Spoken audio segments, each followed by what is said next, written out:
Una solemne advertencia para todas las iglesias. Sermón predicado por el reverendo Carlos Haddon Spurgeon. Pero tienes unas pocas personas en Sardis que no han manchado sus vestiduras y andarán conmigo en vestiduras blancas porque son dignas. Apocalipsis, capítulo 3 y versículo 4. Mi erudito y eminentemente piadoso predecesor, el Dr. Gill, es de la opinión de que las diferentes iglesias mencionadas en el libro de Apocalipsis son tipos de estados diferentes a través de los cuales la iglesia de Dios pasará hasta que entre en el estado de Filadelfia, el estado de amor, en el cual Jesucristo reinará en medio de él, y luego, como él piensa, la iglesia pasará al estado de la Odisea. ¿En qué condición será cuando de repente el Hijo del Hombre venga a juzgar al mundo con justicia y al pueblo con equidad? No estoy de acuerdo con él en todas sus suposiciones con respecto a estas 7 iglesias, ya que suceden en 7 periodos de tiempo. Pero sí creo que tenía razón cuando declaró que la iglesia en Sardis era el emblema más apropiado de la iglesia en sus días, como también en estos. El buen y viejo doctor dice: ¿cuándo encontraremos algún periodo en el que la iglesia se pareciera más al estado de Sardis como se describe aquí que ahora? Y señala los diferentes detalles en los que la iglesia de su época, y estoy seguro de que es aún más cierto de la iglesia en la actualidad, era exactamente como la iglesia en Sardis. Usaré la iglesia en Sardis como una figura de lo que concibo como la triste condición de la cristiandad en este momento. Mi primer punto será la contaminación general. Había solo unos pocos nombres en Sardis que no habían contaminado sus prendas. En segundo lugar, preservación especial. Había unos pocos que no habían contaminado sus prendas. Y en tercer lugar, una recompensa peculiar. Y ellos caminarán conmigo en blanco porque son dignos. Primero, deficiencia general. El santo apóstol Juan dijo de la iglesia en Sardis: estas cosas dicen que el que tiene los 7 espíritus de Dios y las 7 estrellas. Conozco tus trabajos, que tienes un nombre que vives y estás muerto. Esté atento y fortalezca las cosas que quedan, que están listas para morir, porque no he encontrado tus obras perfectas delante de Dios. Recuerda, por lo tanto, cómo has recibido y escuchado, y quédese firme y arrepiéntase. Por lo tanto, si no observas, vendré sobre ti como ladrón y no sabrás a qué hora vendré sobre ti. Tienes algunos nombres, incluso en Sardis, que no han contaminado sus prendas. El primer cargo de corrupción general que se presenta contra la iglesia en Sardis fue que tenían una gran profesión abierta, pero poca religión sincera. Conozco tus obras, que tienes un nombre que vives y que estás muerto. Ese es el pecado clamoroso de la era actual. No estoy inclinado a ser morboso en mi temperamento ni a tener una visión melancólica de la iglesia de Dios. Quisiera en todo momento exhibir una liberalidad de espíritu y hablar lo mejor que pueda de la iglesia en general. Pero Dios no permita que ningún ministro se retracte de declarar lo que él cree que es verdad. Al subir y bajar esta tierra me veo obligado a llegar a esta conclusión, que en todas las iglesias hay multitudes que tienen un nombre para vivir y están muertos. La religión se ha puesto de moda. El comerciante apenas podría tener éxito en un negocio respetable si no estuvieran ido a una iglesia.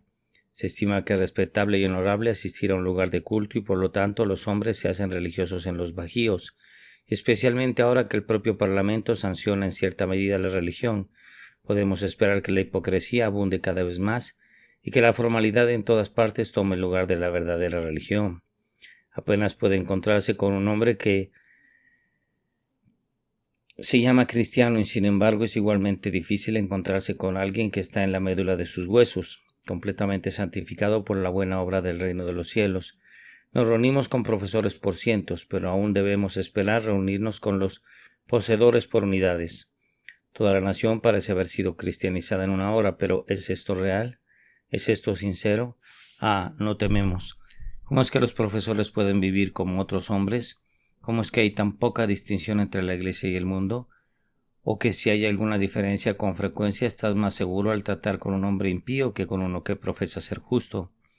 ¿Cómo es que los hombres que ejercen altas profesiones pueden vivir en conformidad mundana, disfrutar de los mismos placeres, vivir con el mismo estilo, actuar con los mismos motivos, tratar de la misma manera que otras personas, ¿No son estos días cuando los hijos de Dios han hecho afinidad con los hijos de los hombres? Y no debemos temer que ocurra algo terrible, a menos que Dios envíe una voz que diga: «Sal de ellos, pueblo mío, para que no seas partícipe de sus plagas». Tome nuestras iglesias en general, no faltan hombres, pero sí falta vida. De lo contrario, ¿cómo es que nuestras reuniones de oración son tan mal atendidas? ¿Dónde está el cielo o la energía mostrada por los apóstoles? ¿Dónde está el Espíritu del Dios viviente? ¿No se ha ido? ¿No podría escribirse Hay Kabod en las paredes de muchos santuarios? Tienen un nombre para vivir, pero están muertos. Tienen sus sociedades, sus organismos, pero ¿dónde está la vida de piedad? ¿Dónde está la piedad interior? ¿Dónde está la religión sincera? ¿Dónde está la piedad práctica? ¿Dónde está la piedad puritana firme, decisiva? Gracias a Dios hay algunos nombres, incluso en Sardis, que no han contaminado sus vestimentas, pero la caridad en sí misma no nos permitirá decir que la Iglesia generalmente posee el Espíritu de Dios. Luego, la siguiente acusación fue que había una falta de celo en toda la iglesia de Sardis. Él dice: «Está atento». Miró a la iglesia y vio a los obispos dormidos, los ancianos dormidos y la gente dormida. No estaban como antes vigilantes de la fe, luchando juntos y compitiendo fervientemente por ella. No luchaban contra el enemigo de las almas ni trabajaban para difundir el reino de su maestro. El apóstol vio somnolencia, frialdad, letargo, por lo tanto dijo: «Está atento». Oh John, si desde tu tumba pudieras ponerte en marcha y ver a la iglesia como lo hiciste en Sardis, con tu ojo ungido por el Espíritu, dirías que es así ahora.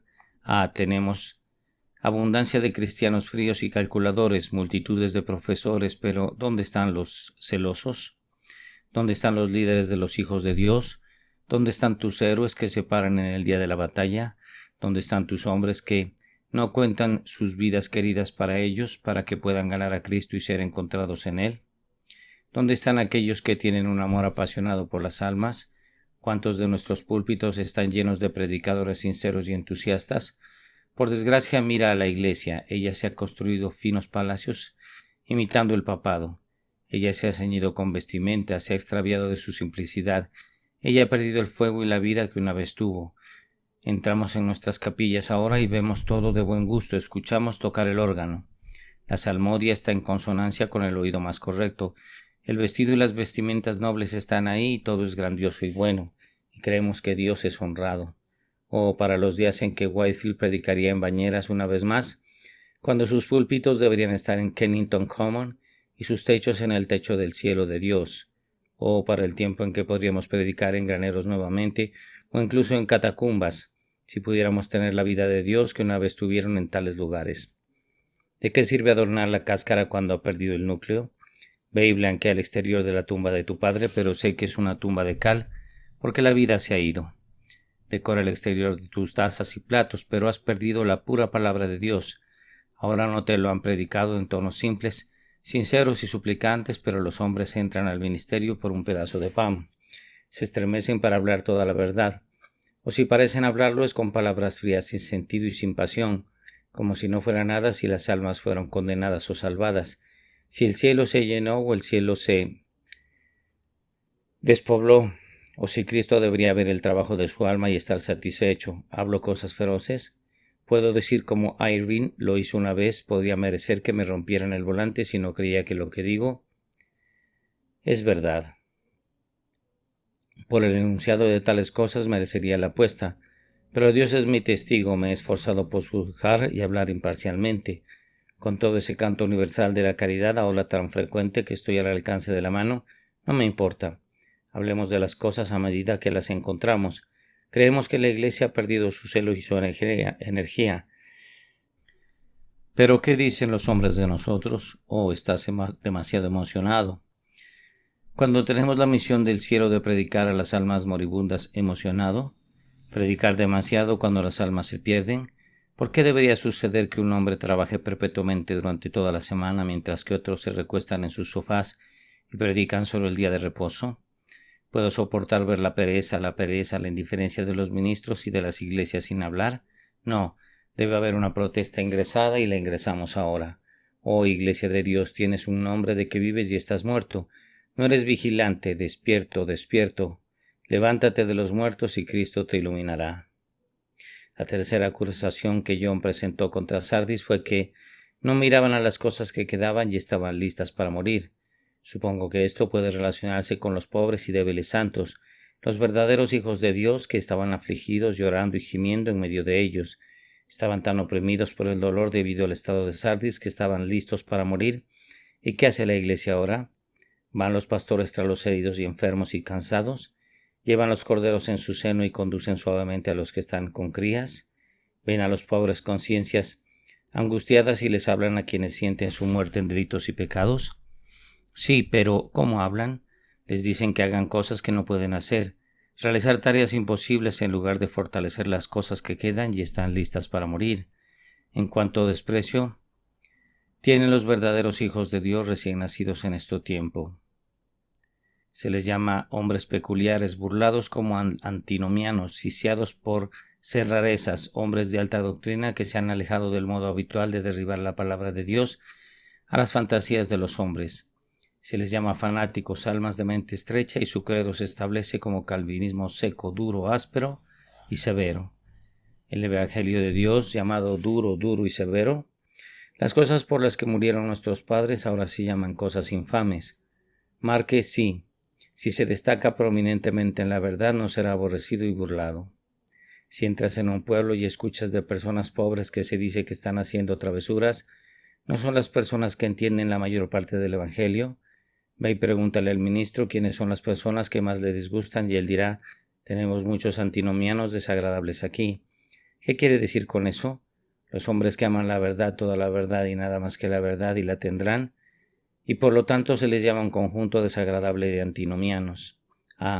Hemos perdido lo que una vez tuvimos, ahora no fortalecemos las cosas que quedan y están listas para morir. No se les cuida como deberían, no son amados, no son criados, la sal de la tierra ahora es el desvío de todas las cosas, hombres a quienes Dios ha amado y que ha alcanzado un alto prestigio en la piedad. Estos son los hombres que no inclinarán la rodilla ante Baal y que por lo tanto son arrojados al horno de fuego de la persecución y la calumnia. Oh Sardis, Sardis, ahora te veo. Has contaminado tus prendas. Gracias a Dios hay unos pocos que no han seguido a la multitud para hacer el mal y que caminarán de blanco porque son dignos. Otro cargo que Dios ha presentado contra la iglesia es que fueron descuidados con las cosas que escucharon. Él dice: recuerda por lo tanto cómo has recibido, escuchado y retenido, y arrepiéntete. Si me equivoco en otros puntos, estoy seguro de que el pecado de esta era la impureza de la doctrina y la laxitud de la fe. Ahora sabes que te dicen todos los domingos que no importa lo que creas, que todas las sectas y denominaciones serán salvas, que las doctrinas son cosas sin importancia. Le dicen que en cuanto a las doctrinas de la gracia de Dios, son más peligrosas que de otra manera y cuanto menos preguntes sobre ellas mejor. Son cosas muy buenas para los sacerdotes, pero ustedes, la gente común, no pueden entenderlas. Por lo tanto, retienen una parte del Evangelio con cautelosa reserva, pero después de haber estudiado en la nueva Universidad Jesuítica del Diablo, entienden cómo llamarse a sí mismos bautistas particulares y luego predicar doctrinas generales, llamarse a sí mismos calvinistas, y predican el arminianismo diciéndole a la gente que no importa si predican herejías condenables de la verdad de Dios. ¿Y qué dicen las congregaciones? Bueno, él es un hombre sabio y debería saberlo. Así que volverás a estar en una nave sacerdotal tan mala como siempre. El presbítero se ha convertido en sacerdote escrito en grande, y el ministro se ha convertido en sacerdote en muchos lugares porque las personas no se buscan a sí mismas y se esfuerzan por alcanzar la verdad de Dios. En todas partes se proclama que estamos bien, aunque uno dice que Dios amó a su pueblo desde antes de la fundación del mundo y el otro que no lo hizo, aunque uno dice que Dios es cambiante y se aleja de su pueblo, y del otro que lo mantendrá firme hasta el final, aunque el primero dice que la sangre de Cristo sirve para todos, por quienes fue derramada, y el otro que es ineficaz para un gran número de aquellos por quienes murió, aunque uno dice que las obras de la ley son en cierta medida necesarias, o en cualquier caso debemos esforzarnos por mejorar lo que tenemos y luego obtendremos más, y el otro dice que por gracia somos salvos por la fe, y que no de nosotros mismos es el regalo de Dios, pero ambos tienen razón. Una nueva era cuando la mentira y la verdad pueden besarse, nuevos tiempos cuando el fuego y el agua pueden volverse amigables, tiempos gloriosos cuando hay una alianza entre el infierno y el cielo. La falsedad y el error están vinculados de la mano. Todos somos hermanos es el grito ahora. aunque Dios sabe que somos de familias muy diferentes. Ahora ¿a quién le importa la verdad? Excepto unos pocos fanáticos de mente estrecha, como se les llama.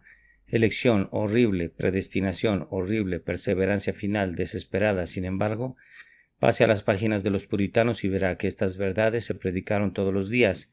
Vuélvete a los padres. Lea a Agustín y verás que estas fueron las verdades por las cuales habría sangrado y muerto. Lea las escrituras y si cada página no está llena de ellas, no las ha leído bien, ni tampoco ningún hijo de Dios. Sí, la laxitud de la doctrina es la gran falla ahora. Protestamos solemnemente contra eso. ¿Puedes imaginar que estoy levantando una protesta por nada en absoluto? No. Mi espíritu ansioso ve a la próxima generación. ¿Qué será eso? Esta generación, el arminianismo. ¿Qué sigue? El pelagianismo. ¿Y qué sigue? El papismo. ¿Y qué sigue? Te dejo adivinar. El camino del error es siempre hacia abajo. Hemos dado un paso en la dirección equivocada. Solo Dios sabe dónde nos detendremos. Si no hubiera habido hombres fuertes en épocas pasadas, el Señor no nos habría dejado un remanente incluso ahora. Toda gracia habría muerto y nos habíamos convertido en Gomorra y Sodoma. Oh, Iglesia del Dios viviente, despierta, despierta una vez más. Escribe la verdad en su estandarte. Sella la verdad sobre tu espada y para Dios y para su palabra carga a casa. Caballeros de la verdad, carguen a casa. No perdones, pero mata. Deja que el error muera ante ti, hasta que la verdad y la verdad por sí solas se sienten rey sobre el mundo entero. Pero ahora que he levantado el látigo, debo tener otro latigazo. Mire en cualquier sección de la iglesia que le guste mencionar sin excluir a la que pertenezco, y déjame preguntarte si no han contaminado sus prendas. Mira la iglesia de Inglaterra, sus artículos son puros y correctos en la mayoría de los aspectos. Sin embargo, vea cómo se contaminan sus prendas. Ella ha hecho de la reina su cabeza en lugar de Dios. Ella se inclina ante el Estado y adora al becerro de oro que se instaló ante ella.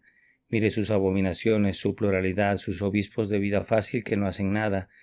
Mire a sus clérigos impíos en el país viviendo en pecado. El eclesiástico que no sabe que su iglesia ha contaminado sus prendas es parcial a su madre, como debería ser, pero es demasiado parcial como para decir la verdad. Pero los buenos eclesiásticos lloran porque lo que digo es cierto. Luego mire el cuerpo de John Wesley. ¿No han contaminado sus vestiduras? Vean cómo han estado luchando únicamente por un despotismo tan maldito como cualquier otro que haya afectado a los esclavos en Estados Unidos. Vea cómo han sido desgarrados y cuán imperfectos en la doctrina son, después de todo, al parecer, al menos profesando, no sosteniendo la verdad de Dios. Mire a qué denominación le gusta, independiente, bautista o cualquier otra. ¿No han contaminado todas sus prendas de una manera u otra? Mire las iglesias a su alrededor y vea cómo han contaminado sus vestimentas, dando el bautismo a aquellos para quienes nunca fue destinado, y degradando una ordenanza sagrada de la iglesia para convertirse en un mero soplo con el que alimentan a sus bebés. Y vean cómo se han llevado el honor de Cristo, cómo se han llevado el pan destinado a los niños y se lo han echado a personas impías. Mire nuestra propia denominación, vea cómo han abandonado las verdades principales del Evangelio. Como prueba de esto, lo remito a cientos de nuestros púlpitos, oh Iglesia de Dios. No soy más que una voz que llora en el desierto, pero debo llorar aún. ¿Cómo caíste del cielo, hijo de la mañana? ¿Cómo estás caído? Recuerda cómo has recibido y escuchado, mantente firme y arrepiéntete. Si no observas, tu maestro vendrá sobre ti como ladrón y no sabrás a qué hora vendrá a ti. Pero ahora llegamos a un trabajo mucho más fácil, no porque rechacemos lo que concebimos como nuestro deber, incluso a costa de ofender a muchos ahora presentes, sino porque siempre nos deleitamos en hablar bien si podemos. Tienes algunos nombres, incluso en Sardis, que no han contaminado sus prendas. Aquí tenemos preservación especial. Fíjate, tienes algunos nombres, solo unos pocos, no tan pocos como algunos piensan, pero no tantos como otros imaginan. Unos pocos en comparación con la masa de profesores, algunos comparados incluso con los verdaderos hijos de Dios, porque muchos de ellos han contaminado sus vestimentas. Eran unos pocos y esos pocos incluso estaban en Sardis. No hay una iglesia en la tierra que sea tan corrupta pero que tenga unas pocas. Tú que siempre luchas tanto por tu denominación, crees que otras denominaciones son Sardis, pero hay algunas incluso en Sardis. Incluso si la denominación es la peor de todas las secciones protestantes, hay algunas en Sardis, y quizás eso es todo lo que podemos decir de nuestra denominación, por lo que los trataremos a todos por igual. Hay unos pocos en Sardis, marque eso. no en los que concibes como Filadelfia, tu propia iglesia bendita, sino en Sardis. Hay algunos allí, donde hay herejía y doctrina falsa, donde hay muchos errores sobre ritos y ceremonias, hay algunos allí. Incluso cuando se estremecen ante el Estado, hay algunos allí, sí, y muy pocos también, algunos a quien amamos, con quienes podemos mantener la comunión. Esto nos hace severos contra todo el cuerpo, pero nos hace muy amorosos con todo el querido pueblo de Dios en todas partes. Hay algunos incluso en Sardis. Bueno, cuando conozca a un hermano que vive en Sardis, espero que sea uno de los pocos, y cuando te encuentras con eso dices, bueno, sé que mi hermano sale de una iglesia mala, pero hay algunos en Sardis y es muy probable que él sea uno de ellos. Ese es el tipo de caridad que Dios ama, no la caridad universal que dice que Sardis está bien, sino lo que dice que algunos en ella son sinceros. Nos quedamos esta mañana con el viejo Elías, cuando se paró delante de Dios y dijo, yo soy, solo yo, me quedo y ellos buscan mi vida. Pero Dios susurra, todavía me he reservado 70,000 que no han doblado la rodilla ante Baal. Anímate, cristiano, hay algunos en Sardis, no lo olvides, que no han contaminado sus vestiduras. Tomar el corazón, todavía no está todo podrido. Hay solidez en el ojo después de todo. Hay un remanente según la elección de la gracia. Hay una sal, y por el bien de esa sal muchos que han contaminado sus vestimentas en cierta medida serán salvos. Entrarán en el cielo como lo harán estos pocos, y para los pocos habrá un honor especial y una bendición especial. Anímate entonces. Y cada vez que vayas a tu habitación y llores por la triste condición de la iglesia, piensa en esas buenas ancianas en sus armarios gimiendo y llorando. Piensa en esos ministros que dispensan fielmente la palabra. Piensa en esos valientes diáconos que defienden la verdad de Dios. Piensa en esos hombres y mujeres jóvenes fuertes en medio de la tentación. Piensa en estos pocos en Sardis y te animarán. No seas muy abatido. Algunos héroes no han dado la espalda en el día de la batalla. Algunos hombres poderosos aún luchan por la verdad. Se adelantó. Hay algunos en Sardis. Pero ten cuidado porque quizás no eres uno de los pocos. Como hay solo unos pocos, debería haber una gran búsqueda de corazón. Miremos nuestras prendas y veamos si están contaminadas. Si no lo son, caminaremos de blanco porque somos dignos a través de Jesús. Ser activo, ser orante. Cuantos menos trabajadores hagan el trabajo, mayor será la razón por la que debes estar activo. Sé instantáneo en temporada y fuera de temporada porque hay muy pocos. Si tuviéramos cientos detrás de nosotros, podríamos decir, dejen que hagan el trabajo, pero si nos paramos con unos pocos, ¿cómo debería correr cada uno de esos pocos aquí y allá? Una ciudad está sitiada, está llena de habitantes, la mitad de ellos están dormidos. Los otros miran las paredes y así se alivian mutuamente. Otra ciudad tiene solo unos pocos defensores. Mire cómo ese campeón se apresura primero a esa brecha y derrota al enemigo. Ahora él trae su poder a otro lugar. Un bastión es asaltado y él está allí. Ahora se ataca una puerta trasera. Allí está con toda su fuerza detrás de él. Él está aquí, está allí, está en todas partes porque siente que solo hay un puñado de hombres que pueden reunirse a su alrededor. Anímate, anímate, agítense en la actividad más severa, porque en realidad hay unos pocos en Sardis que no han contaminado sus prendas. Sobre todo, sé orante, expresa tus sinceros clamores a Dios de que Él multiplicaría a los fieles, que aumentaría el número de elegidos que permanecen firmes, que purificaría la iglesia con fuego en un horno 7 veces calentado, para que pudiera sacar su tercera parte a través del fuego. Clame a Dios para que llegue el día en que el oro tan fino ya no sea oscuro, cuando la gloria vuelva nuevamente a Sión. Ruego a Dios que quite la nube, que quite la oscuridad que se puede sentir. Sea doblemente orante porque solo hay unos pocos en Sardis que no han contaminado sus vestiduras. Esto nos lleva al tercer punto, que es una recompensa peculiar. Caminarán de blanco porque son dignos. El lector atento observará que al citar el pasaje justo ahora, omití dos de las palabras más dulces del pasaje. Se lee, caminarán conmigo en blanco porque son dignos. Esa es la médula del honor. Sí, el resto es oro, esta es la joya. Caminarán conmigo en blanco. Es decir, la comunión con Cristo en la tierra será la recompensa especial de aquellos que no han contaminado sus vestiduras. Ahora debo decir algo muy difícil nuevamente, pero es cierto. Entra en la compañía que quieras. Te encuentras con muchos hombres que tienen comunión con Cristo. Aunque pueden ser hombres piadosos, hombres rectos, pregúntales si tienen comunión con Cristo y te entenderán. Si les das algunos de esos dulces libros espirituales, Que a los que tienen comunión les encanta leer dirán que son místicos y que no los aman. Pregúnteles si pueden pasar una hora meditando sobre Cristo, si alguna vez se elevan al cielo y ponen la cabeza sobre el pecho del Salvador, si alguna vez saben lo que es descansar y entrar en Canaán.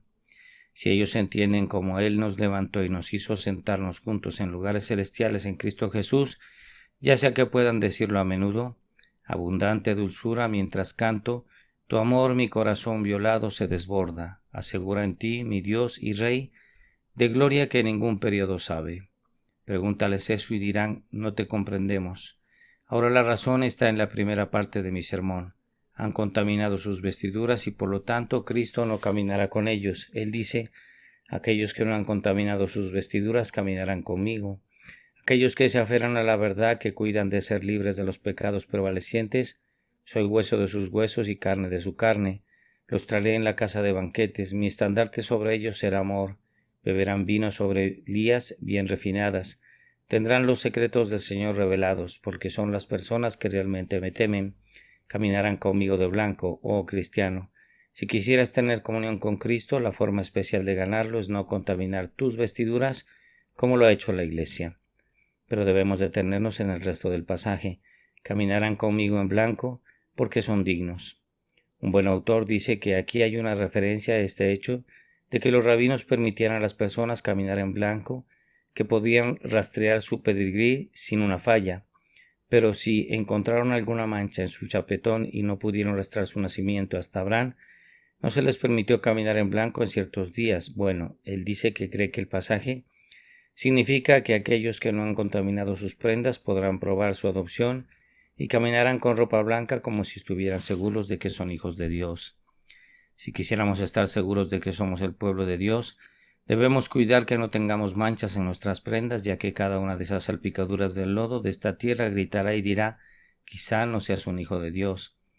Nada es un padre de dudas como el pecado. El pecado es la madre de nuestra angustia.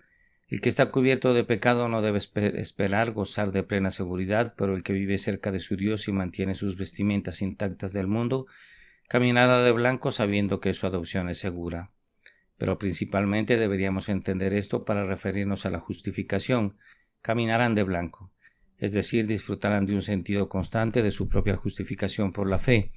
Entenderán que se les imputa la justicia de Cristo, que tienen una túnica inigualable que supera con creces lo que visten los príncipes terrenales, que han sido lavados y hechos más blancos que la nieve y purificados y más limpios que la lana. Una vez más, se refiere a la alegría porque las túnicas blancas serán vestidos de fiesta entre los judíos. Los que no han contaminado sus vestiduras tendrán sus rostros siempre brillantes, entenderán lo que Salomón quiso decir cuando dijo, vete, come tu pan con alegría y bebe tu vino con alegre corazón. Que tus vestiduras sean siempre blancas, porque Dios ha aceptado tus obras. El que es aceptado por Dios vestirá vestiduras blancas y será recibido por el Padre, vestiduras de gozo y alegría. ¿Por qué tantas dudas, tanta angustia, miseria y luto? Es porque la Iglesia ha contaminado sus vestiduras. Aquí no caminan en blanco porque no son dignos. Y por último se refiere a caminar en blanco ante el trono de Dios. Aquellos que no hayan contaminado sus vestimentas aquí ciertamente caminarán en blanco allá arriba, donde los anfitriones vestidos de blanco cantan aleluyas perpetuas al Altísimo. Si no has contaminado tus vestiduras, puedes decir, sé a quien he creído. Y puedes llorar cuando esta casa terrenal de mi tabernáculo se disuelva. Sé que tengo una mansión de Dios, una casa no hecha con manos, eterna en los cielos. No por mis obras, no por mérito, sino como recompensa de la gracia. Si hay alegrías inconcebibles, felicidad más allá de un sueño, dicha que la imaginación no conoce, bendición que ni el tramo del deseo no ha alcanzado, tendrás todo esto, caminarás en blanco ya que eres digno. Cristo te dirá, bien hecho, buen siervo y fiel, entra en el gozo de tu Señor. Pero, ¿qué se hará con las personas que viven en la iglesia pero que no pertenecen a ella? Viven pero están muertos. ¿Qué se debe hacer con meros profesores que no son poseedores? ¿Qué será de aquellos que solo son externamente religiosos pero internamente están en la hiel de amargura? Respondemos como lo hizo Calvin una vez, caminarán de negro porque no son dignos. Caminarán en negro, la negrura de la destrucción de Dios, caminarán en negro, la negrura de la desesperación desesperada, Caminarán de negro, la negrura de una angustia incomparable. Caminarán de negro, la negrura de la condenación. Caminarán en negro para siempre porque fueron encontrados indignos. Oh profesores, buscaos. Oh ministros, buscaos. Oh ustedes que hacen una profesión de religión ahora, pongan sus manos dentro de sus corazones y busquen sus almas. Vives a la vista de un Dios que vuelve a intentarlo. Oh, prueba tus propias riendas y busca tus propios corazones. No es una cuestión de importancia medida por lo que ruego, sino una cuestión de doble importancia. Te suplico que examines y preguntes a tus propias almas y veas si estás en el camino, porque te enfermarás si finalmente descubres que estabas en la iglesia, pero no de ella, que hiciste una profesión de religión, pero solo era un manto para su hipocresía. Si hubiera entrado en sus tribunales de abajo y fuera de los tribunales de arriba, recuerda cuanto más alto sea el pináculo de la profesión, más grave será su caída de destrucción.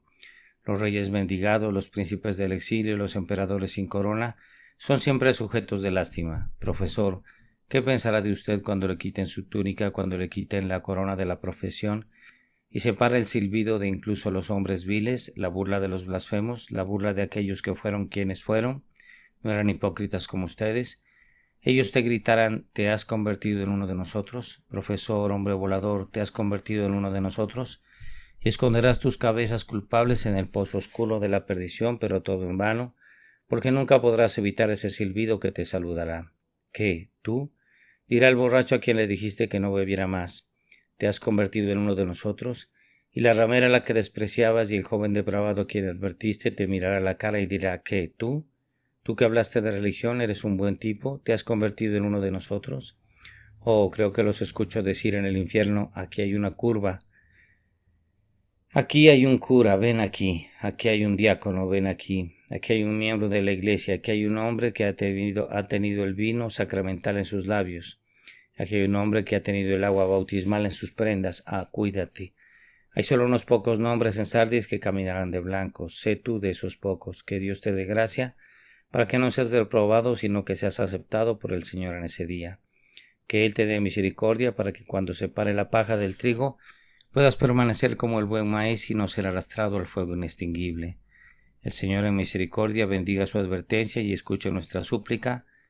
Por el amor de Cristo. Amén. Una solemne advertencia para todas las iglesias. Sermón predicado en la mañana del sábado 24 de febrero de 1856 por Charles Haddon Spurgeon en New Park Chapel, Southwark. Pero tienes unas pocas personas en Sardis que no han manchado sus vestiduras y andarán conmigo en vestiduras blancas porque son dignas. Apocalipsis capítulo 3 y versículo 4.